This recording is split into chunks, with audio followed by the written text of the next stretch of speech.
Hi, my name is Linda Ngcobo, and I'm a woman of substance, and I look forward to sitting down with Farah.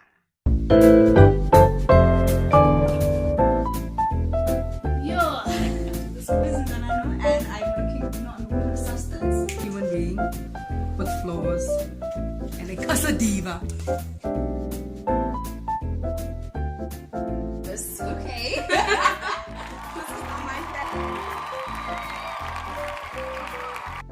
Welcome to Women of Substance with Farah. Today we sit down with the lovely, the vivacious, the always laughing Linda Ngcobo.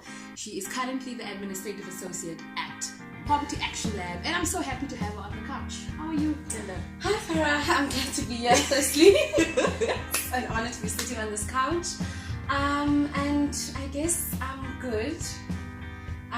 Very nervous. Okay. This is not my thing. Yeah, but I'm excited as well. It's a great opportunity. It's something that's out of my comfort zone, so I'm excited about it. So what made you say yes? Like I'm saying, I've been exploring, I've been learning to just do things differently and things that essentially that I wouldn't be doing. So something like sitting out and self-reflecting is something that I don't really like doing, because it's like I'm just usually just going through my day and not actually thinking of what I'm doing. So now I have to just sit and be like, okay, what have you done? What are you planning to do? So it's just like, Where am I gonna go with this? Yes. What's gonna happen? Okay, cool. So I'm happy that you're here. I'm happy that you said yes and you said to yourself, I'm gonna do this. And I'm happy that we can reflect together about some of the things you've gone through. Okay, so let's start off with let's go back to young Linda, when Linda was growing up. What are some of the moments that you can recall that kind of, you can almost say that, you know what, if I think back to that time, I can actually see where I'm going now, because I'm that person that I was back then. What are some of the moments you can think of? Well, growing up, I was a very short, free-spirited, which is something that I guess I've taken throughout my journey. Short person who's like always bubbly, and I've always been like in a group of my friends where I stay in Yanga. I've always been this person who's the only actually person in the group of friends who's gone to, can I say, more affluent schools, because most of my friends are from like township schools and everything. And in that, all my friends used to look up to me. Like whenever I'd come back from school, I'm like, okay, I found this and we can do this. Let's create a dancing group. Let's do singing and all of those things. So in that, I've always been a leader, I can say.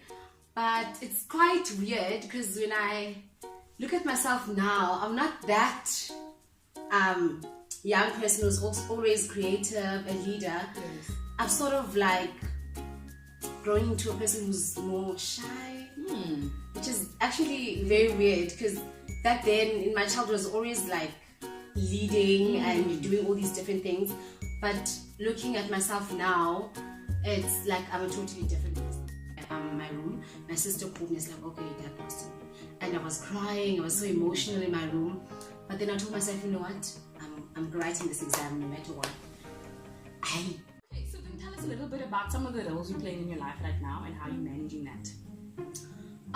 Okay, so firstly, like you have introduced me, I'm an administrative associate at JPAL, and it's going smoothly.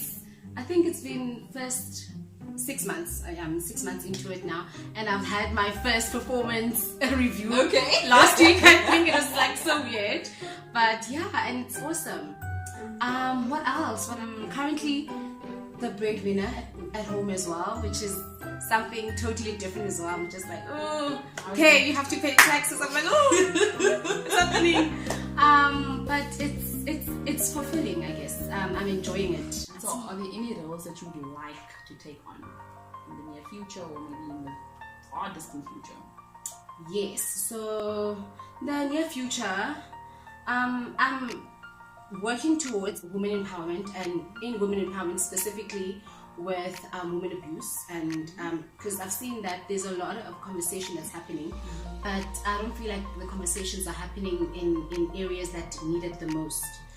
For instance, where I live, like most women and even my friends have experienced women abuse, and people are not really seeing it as something that's wrong. You know, people are taking it, and it's sort of normalized in the townships. So I am working towards having like different workshops and just speaking, getting different women to just engage and speak about it. And yeah, and also I'm also big on education as well. Hopefully in that area I was thinking about going to NGOs, like helping out in the meantime, because I'm very busy. I don't have time to specifically just be in my community and working towards starting up something.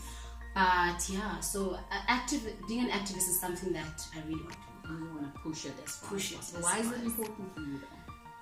I guess it's important because I've seen how I've grown.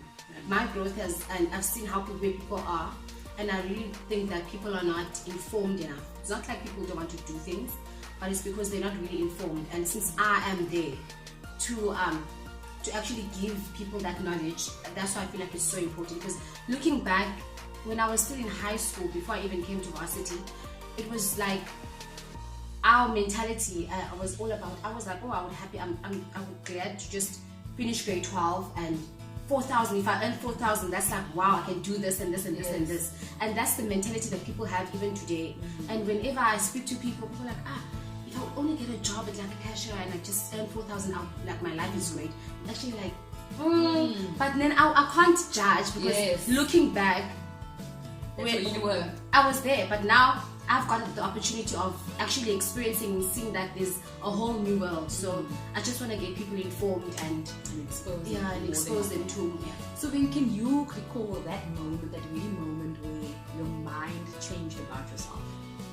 Like, what was it that, like, no, Linda, this is not just, you can't just hope for the 4,000 angel. What do you remember? What happened? Was it so good question? You can actually. I think actually just being able to conquer, like be in varsity and work and get that degree is what actually, because I mean there's a lot of moments where people have been in varsity and they're like, it's too much, it's a lot, but I would actually just give myself a pat on the shoulder and be like, I've been here. And one thing that I'm proud of is that throughout my university experience, I've worked so hard in the fact that I've never even failed a single course. And some people would come, most of my friends would be coming and crying, oh, this happened, but I'm like, actually, I've worked hard and I'm able to achieve a lot, and I'm great. Yes, you can do it. I can do it. So I'm just like, okay. So yeah, that's basically you getting through this. Yes. And we know UCT is quite a space that can do its own thing. So getting through, yes, you actually put it here. Oh, what am I most proud of? Okay, and then tell me a little bit about transitioning. So you're from a township environment, you know, and then moving into a space like UCT. What was that transition like for you? Whew. It was a lot. So moving to UCT, I remember first year, my dad had cancer. So that was just moving into varsity. It was just a lot. It was in a very emotional space. And my dad actually passed away in my first day in June, I remember. After first, I was actually writing. Wow. Because the night before he passed away, I was going to write the next day, and my sister, I was busy studying in my room. My sister called me, it's like, okay, dad passed away. And I was crying, I was so emotional in my room. But then I told myself, you know what, I'm writing this exam no matter what. I took out my books, studied. I was actually writing economics, something with economics. So I was just like, okay, but I'm going to write this paper. And I actually wrote the next day. And just going into that space, I had different friends, right? So I had friends who, I know one of my friends were very well off, and I was just coming from a family that wasn't, but I had to work, right? So I remember even for my second year, I've worked ever since, because I knew that, okay, I'm this person, I know what I want, and I'm here for a reason. So I just need to be focused and build myself. You know, what I liked about myself is that I didn't let UCT consume me. But it was also fun because I was I was like, okay, I'm living in Roundabout. There's a shower. I'm just in the shower and I'm in my own space, which is something that I don't have. But yeah, it was very fun. I got to meet different people, got to do different things. Yeah. And now I'm just like, I'm back at home. I'm just, So then what advice would you give someone who transitions from a really similar space into a space like UCT? What's important for them to keep? I'd say just be focused. Is all you first living with your parents, and now you just have all this free will and you can do whatever. So you need to be focused, because if you don't focus, then you can be easily swayed and you can see yourself not being able to get through the semester or through the year. And just be yourself. Accept whatever you come with, you know. I think a lot of us, when we walk into a space like that, we see all these different things, and especially people who are well off, they have their own lifestyle, you know, and you're like, what? Am I good enough? Is this, am I still worthy this? Should I still be doing this degree? Because I feel like, why am I here? You know, that question, I think I had that question in my first year, like, okay, what am I doing here? Like, all these people are on this other level, and where am I? Okay. So tell us a little bit more about some of your trials and tribulations. So you mentioned some of it, your dad passed away during the first year. Is there anything else that kind of was had a big impact on you and changed the way you looked at yourself as well? Was it 2015 when the road statue was? Yes. I think it was my second year. I fell sick about 2 weeks, and I was still in res, I remember. Yes, it was my second year, and I think it started when I just woke up, and then I couldn't walk, like from my bed to literally to the bathroom. I couldn't walk, like I couldn't breathe when I'm walking. And then I was like, oh, okay, I need to go check this out. I went to wellness, and in wellness they referred me to Hotiscare, and in there I found out that I had lungs in my clots in my lungs. And that was just like terrible. And I remember it was the day when the statue came down. I was just like, wow. And I didn't feel like I was sick, so I was like, can I please go see the statue? And then, like, I was looking at Facebook and like people are screaming like I'm not there, so I missed that. I was like, I'm here. But then yeah, that was one big moment for me. Like, I was like, I was so emotional at that time. I was so scared. I was like, what's happening? Am I gonna die? It was just so. But I think the best part of it was that being a Christian woman, it helped me a lot, because I was able to just pray and get through it, and with the support of friends. Like, I remember my friends came through the night, and I was just like, guys, can you bring my laptop? I want to watch movies there. No, what's wrong with you? You're sick, just chill. Go, can you at least bring my notes? I have an assignment. I'm like, no, you're not doing that. Because I was not used to all these, what's the letter? Writing a letter of being late to the assignments and all. Actually, the first time where most of the assignments were late and everything, I had to do all these things. So that's just one moment as well. I was just like, oh my gosh, what's happening? But I got through it. So Linda, we are going to do a different little bit of segment. We're introducing a new segment. It's called, I don't know, I'll call it Social Media Deep Dive. I don't know. We'll still figure out a name for it. But basically what it is that I have gone through your social media and picked up on some pictures. And I just want you to kind of just give us some understanding as to what are these pictures about? What was happening on this day or in this moment? Is that okay with you? Are you good with it? Yes. Okay, excellent. So the laptop. So the first picture is this one. But what was happening over here? Oh my gosh. What was happening? It was it's a picture of me and my roommate. I think it's first year, and we are at a house, because we stayed at Glenres, a house party, year-end event or something. Yes. And this is this is Mampela. Yes. She was the guest speaker there. Okay. Yes. Okay. Do you remember anything? What year was this? Yeah. I think it was first year or second year. I'm not sure. No. That's just first year. Yeah. First year. Yes. And then this one.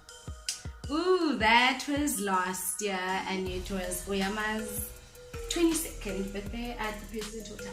Okay, you had some fun over there. Yes. Or something. I think it was my last picture over here.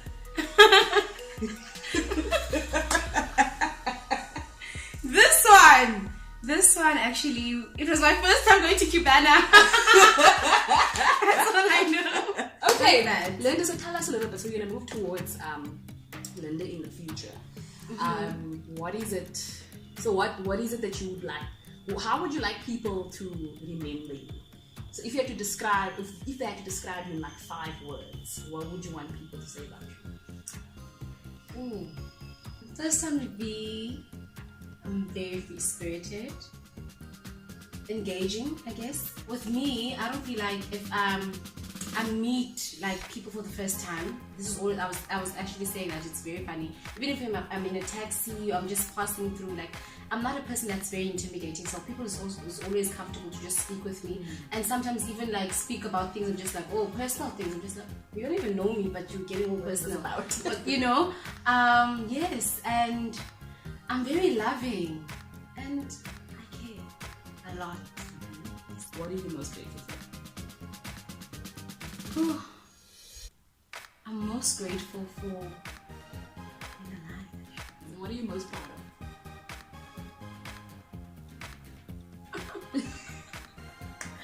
Oh, what am I most proud of? I'm actually most proud of being able to just put a smile on my mom's face, and just her being proud of me is what makes me. Yes. Okay, so let's talk a little bit about future plans. So what is it that we should be on the lookout for when it comes to Linda? Where can we follow Linda if we can? What is the... So what to look out for? I'm currently studying, but I'm studying online, and hopefully if I finish this online course, I get to go study at MIT. Okay, nice. Yes. So what are you doing? I'm doing micro masters in data, economics, and development policy. Okay, nice. And also, like I said, I'm hopefully to just host a series of workshops in Yanga, so I'll also be doing that. Yeah. And so we need to get hold of you if they want to connect with you. You can find me on Facebook. Facebook, it's Linda Ngcobo. Okay, and so people can just click there. Yes. And then if they want to talk to you with DMs, it's fine. I don't know about that. So thank you very much, Linda, for sitting down. Thank with you, us. Farah. I hope you're not as nervous anymore. It wasn't as hard. Okay, great. Thank you so much. I'm really grateful that you came here. I'm very grateful that you said yes, and I mean quite quickly actually you were like, yes, I'm gonna do it. And I appreciate, I think your story is going to resonate with someone else. Thank you so much for sharing and just being this bubbly, free-spirited, laughing, always laughing individual. I really appreciate it. I think that was one of the things that I like and love about you. And so at Womxn of Substance, F&M Crafts is wonderfully given us something to just appreciate your time and for coming through and actually coming to sit down with us. So this is this. Thank you. This earrings I love remind it. of how colorful your personality is, how bright you are as a person. So Thank you so much. I love it.